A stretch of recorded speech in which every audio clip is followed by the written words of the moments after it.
السلام عليكم ورحمة الله وبركاته. بسم الله الرحمن الرحيم. الحمد لله رب العالمين والصلاة والسلام على أشرف المرسلين وعلى آله بالفائزين برضا الله أما بعد.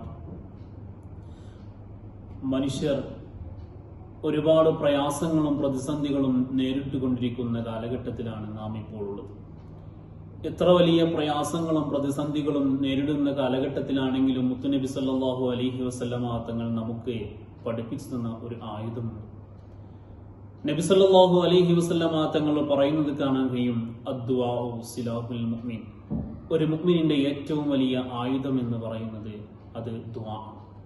എത്ര വലിയ പ്രയാസങ്ങൾ നേരിട്ട് കഴിഞ്ഞാലും തന്റെ റബ്ബിനോട് നമ്മുടെ എല്ലാ പ്രശ്നങ്ങൾക്കും പരിഹാരം ചോദിച്ചാൽ നമ്മുടെ റബ്ബ് നമുക്കത് പ്രശ്നങ്ങൾ തീർത്തരുമെന്നത് യഥാർത്ഥമാണ്.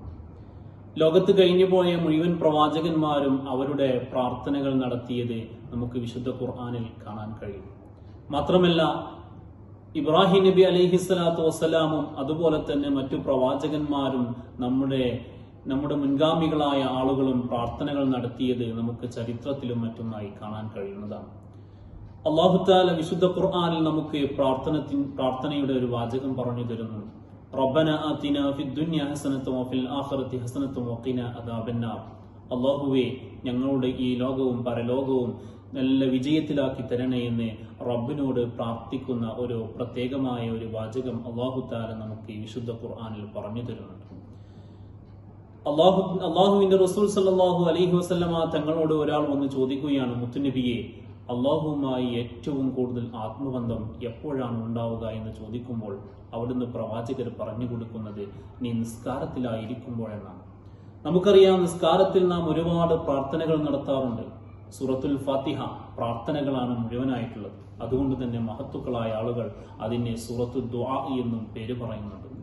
മാത്രമല്ല, ഒരുപാട് പ്രാർത്ഥനകൾ വേറെയും നാം വിശുദ്ധ നിസ്കാരത്തിൽ നടത്താറുണ്ട്. നമുക്കറിയാം, രണ്ട് സുജൂദുകളുടെ ഇടയിലുള്ള ഇരുത്തം, ആ ഇരുത്തത്തിൽ ഒരു പ്രത്യേകമായ അത്ഭുതകരമായ ഒരു പ്രാർത്ഥനയുണ്ട്. റബ്ബിഗ്ഫിർലി വർഹംനി എന്ന് തുടങ്ങുന്ന പ്രത്യേകമായ ഒരു പ്രാർത്ഥന. ആ പ്രാർത്ഥനയിൽ നമുക്ക് വേണ്ട എല്ലാ കാര്യങ്ങളും അതിൽ നമ്മൾ റബ്ബിനോട് ചോദിക്കുന്നുണ്ട്. അല്ലാഹുവേ, എനിക്ക് നീ പുറത്തു തരണേ. അല്ലാഹുവേ, എന്നോട് നീ കരുണ കാണിക്കണേ. അല്ലാഹുവേ, എന്റെ എല്ലാ പ്രശ്നങ്ങൾക്കും നീ പരിഹാരം കാണിച്ചു തരണേ. റബ്ബേ, എനിക്ക് നീ ഭക്ഷണം നൽകണേ. അല്ലാഹുവേ, എനിക്ക് നീ ഹിദായത്ത് നൽകണേ എന്നിങ്ങനെ തുടങ്ങിയുള്ള ഒരുപാട് ചോദ്യങ്ങൾ ആ പ്രാർത്ഥനയിലൂടെ നാം കാണാൻ കഴിയും.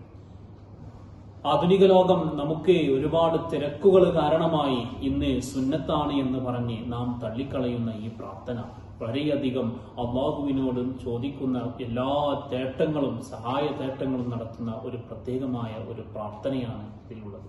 അല്ലാഹു തആല അത്തരത്തിലുള്ള സുന്നത്തുകളും മറ്റും എല്ലാം എടുക്കാനുള്ള തൗഫീഖ് നമുക്ക് നൽകി അനുഗ്രഹിക്കട്ടെ. അസ്സലാമു അലൈക്കും വറഹ്മത്തുള്ളാഹി വബറകാതുഹു.